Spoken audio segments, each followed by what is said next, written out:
What if I told you that all of these how to text guys and how to text women that you find on YouTube omit one very important thing that could be ruining your chances with anyone going forward? Sure, you can learn all the tips and tricks on how to do it, how to be the best possible texter you can be, but it doesn't work for every single person, and you need to be fine with that. Now, I understand full well that they go out there and it can help a lot. I myself have used many of those tactics and have seen tremendous success. But later on in life, you really start to realize that those tactics don't work for longevity. They work for like the current moment. And I'm going to show you exactly how to keep that longevity texting game like forever. In essence, you can keep this texting going on forever and ever and ever and ever and ever and ever. Why? Because you understand the fundamentals that will definitely elevate your game. If that sounds interesting, keep watching. I was texting this girl. Yeah, it could be from work, from school, it could be when I was a teenager, it could be just yesterday, it could be, I don't know. I mean, I'm texting her, I'm enjoying my time texting her, she's enjoying her time being texted by me, and we're bantering back and forth. Cool. Then she said something, and then I said something. Now, I won't say what we said because that would give it away wholeheartedly. She's probably watching this right now.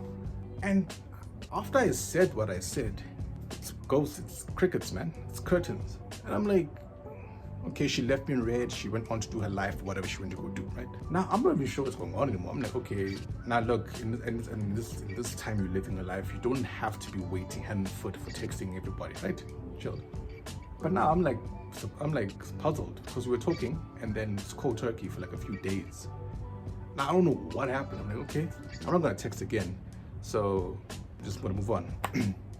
I see her in person sometime later and I'm like, hey, what's up? I don't know, we were talking, then we got like in person, we were chilled. There was no issue whatsoever. We were just talking, bantering back and forth again.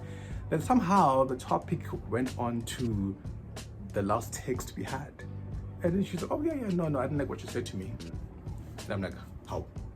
You don't think you could have told me that in text? One. And two, what did I say that was so offensive? Then she's explaining to me like, oh no, like you can't be saying that. We're grown adults, you can't be speaking like that, blah, blah, blah. I'm like, okay, one, that's hypocritical because the grown adult side could have at least brought it to my attention that they don't like being talked to that way. But I also empathize full well that you have said something that is bothering you. So of course I apologized, then we moved on, right? Cool. But it got through to the point where we never texted again, by the way. I think I texted her, I found out I was actually blocked. I'm like, okay, this is weird, very weird. So that happened. But I want to juxtapose with another story that I had. Texting this girl, we're talking with no issues, back and forth, bantering, life is good. Then she said something, I said something, and then what happened? She did not blue tick me, she did not leave. What she said actually was, okay, dude, I don't like this text, this is how you text everybody. I'm like, okay, no. She broke it down from like, no, this is not what you do, blah, blah, blah, blah. She said all those things she said. And I'm like, oh, okay, I see. And then it hit me. The underlying tone of both of them was because I did not meet up with them in person to talk about like in-person things. Either we're talking about professional things or school things or things that are not related to personal relationships, not like me and you as person bonding. We never spoke about that. And that's where the problem came in. So now you as a guy, I want you to understand this blueprint. Texting should only ever be done with a girl who's not your sister, who's not your cousin, who's not your niece, whatever. Should only be done with those kind of people, the girl you're interested in, if you want to set up a date. That's it. You don't text for fun, you don't text to play, no. Of course, you can put in a reel every now and then and just send her something funny so she can think of you, cool. But you never text just for the sake of texting. You always text with intention, and that intention is to meet up in person. Why do I say this? Especially in the beginning stages of your relationship, you absolutely need to understand who this person is as a person. So when you talk to them in person, you will catch their vibe, see if this person is even the kind that likes texting. Let's start there. And what kind of things they like texting about. You understand their topics, you understand their nicknames, you understand all these things you have in person.